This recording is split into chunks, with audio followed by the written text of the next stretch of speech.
Well, hello folks, and you join me on what could be probably the last drive in Slinky for a while, because tomorrow at midnight the MOT expires. So I don't know, might use it tomorrow, might not, don't know yet. So I thought I'll go home down the country lanes and enjoy oneself.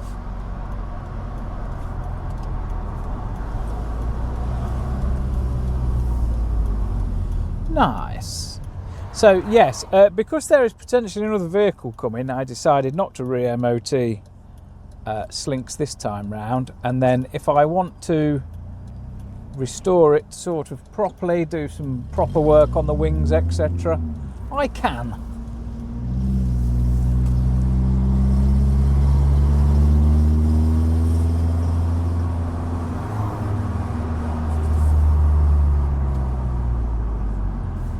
Nice. So we've had quite a few heavy showers, and because it's been dry for so long, we did have we had a couple of showers yesterday, but not for long. So we have to watch the roads now, because it's going to leach all the oil and stuff out the road. Hand gestures. So yes, we'll see. But as for the long-term future of Slinky, I don't know. His insurance it's almost, well, it's definitely halved. It's more than halved. So it's actually worth keeping him insured, even if I just park it on the driveway. And then I can have a look over it, decide what needs to be done. I'd like to redo the wings. Now I've got a welder and stuff, I'd like to redo the wings and do those, and then we'll see. I think we've had it. I think I've had it between 8 and 10 years, let's put it that way. I don't know for certain, but yeah, it's been a good car.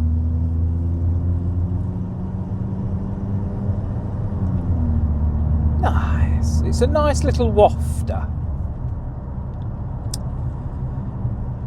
So yes. So sad times, but not the end, I don't think. When it started playing up the other week, it had the coolant leak, which we fixed. That was just a clamp had been put on incorrectly in the past, not by me, and the clamp had chewed through the hose. Simple as that. I cut the end sort of inch of the hose off, still plenty to go, and that sort of cured it. And then for some reason I was getting all I'd done was touch that hose, but then I was getting the stability lights and stuff coming on, which is usually something to do with like your ABS sensors and stuff like that, and I didn't touch any of those. There's no wires near this hose, so no idea why they started coming on, but it was apparently a CAN communication error. So I cleared it with the scanner, and then it was all right for about 8 miles, and then it came back again, and then I cleared it again, and it's not come back since. Touch wood. Penis. So yeah, who knows.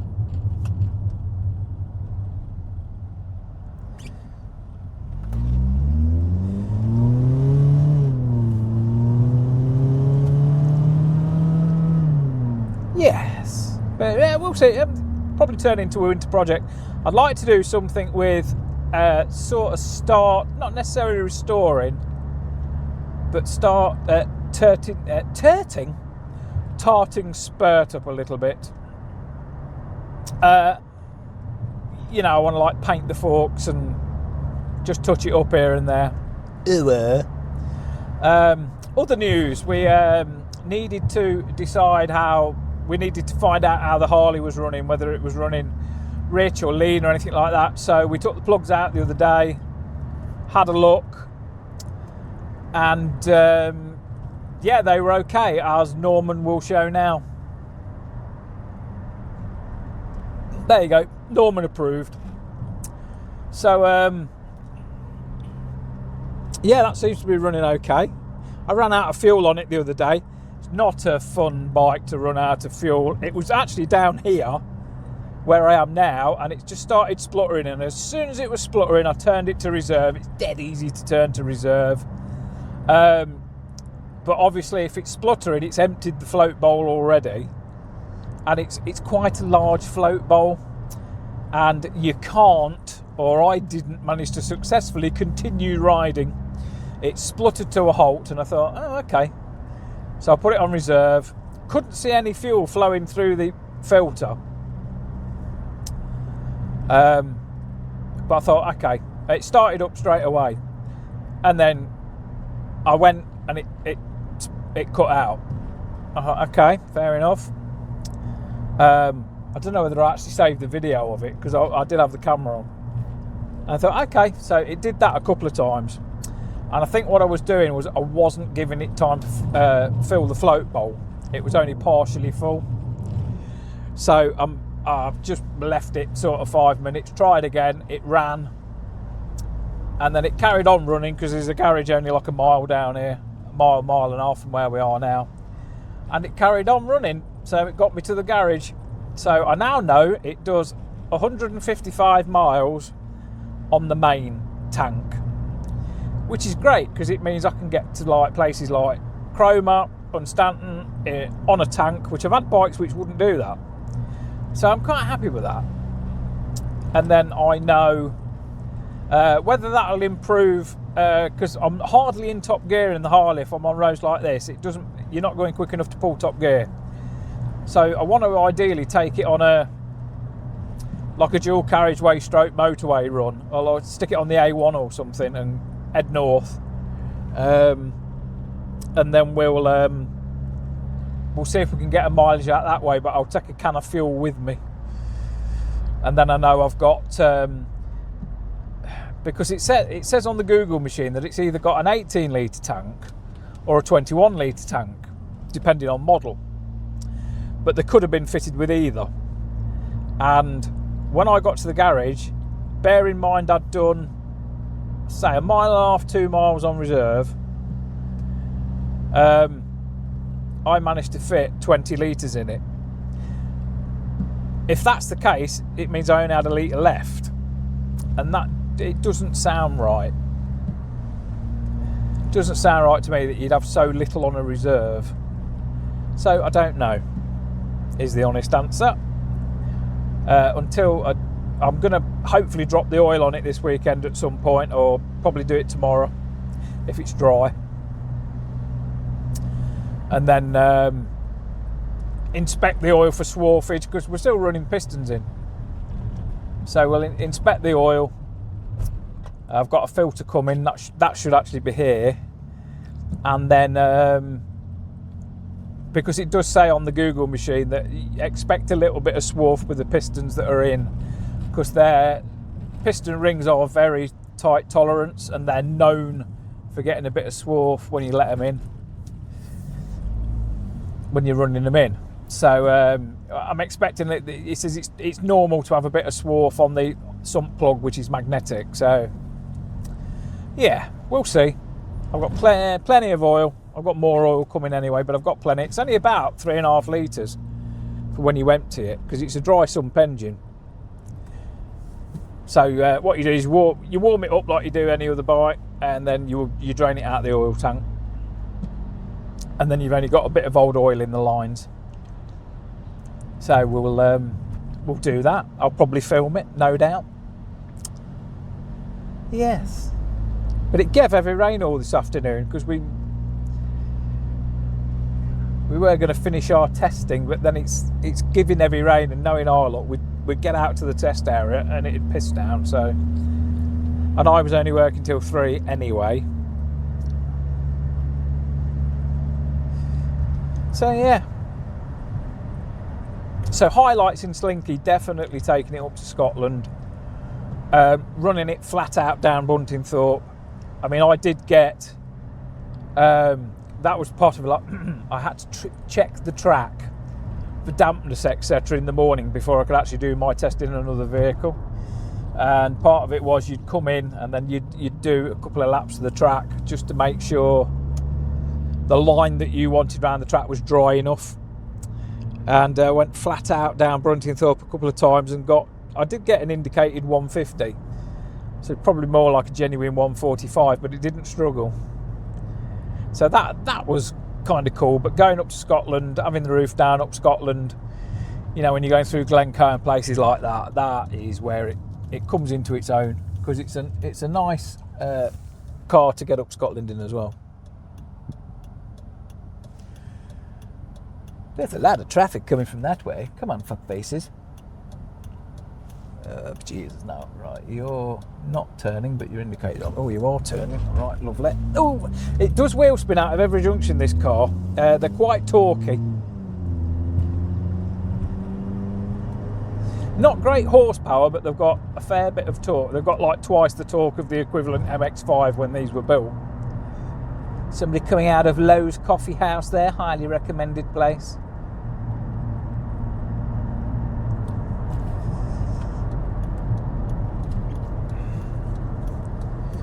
Do.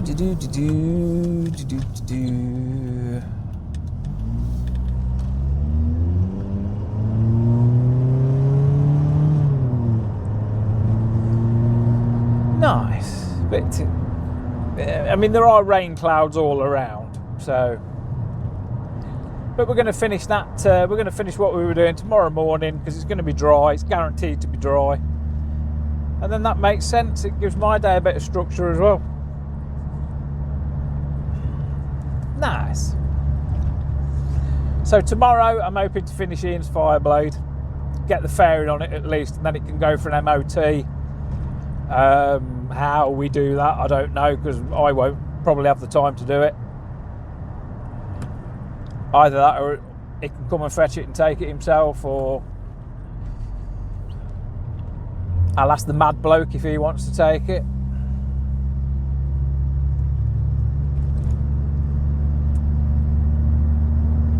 But yes, I do believe Uncle Steve is preparing the next vehicle. And that's going to be, just like the Harley has given me a whole new world of motorcycling. It's really given my mojo back. I'm really enjoying it. Totally different beast, totally different.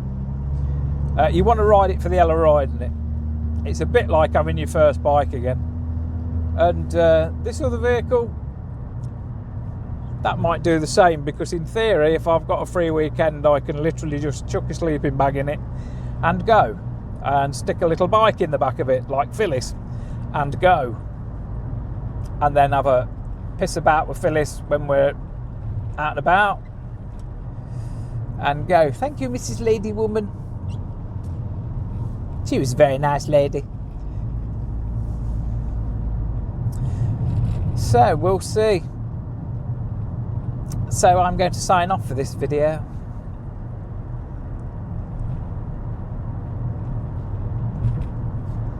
Well, I say sign off. Should be going Hunstanton on the Harley on Saturday. That's the plan if it's weather's permitting. Because Rose has got a new helmet and she's got new bike trousers and she's got a new armoured hoodie and all that lot. And it's only fair that we test them out. So I've been wanting to go on Stanton for a while. Just direct to Hunstanton, you know, not the scenic route like I normally do. You can always do the scenic route on the way back. And then we'll see. Because in theory, I could get halfway back home with the fuel capacity of the bike. But I'm just going to get in the habit of just when I get there, I'll fuel up. So I know I've got the fuel to get back. I like that. It just... Not that I get particularly stressed or have range anxiety or anything like that, because it's like petrol, we can get petrol anywhere. I mean, the internet says anywhere between 170 and 200 miles. Well, I guess if you're in top gear a lot, it will do it, but we'll see. Anyway, signing off. Join me on the next one. Thank you for liking, sharing, subscribing. thank you to all the recent comments on my videos as well. It's nice to know that even like older videos are still being watched. That's handy. And that people do find some of them useful, which baffles me. Right, goodbye.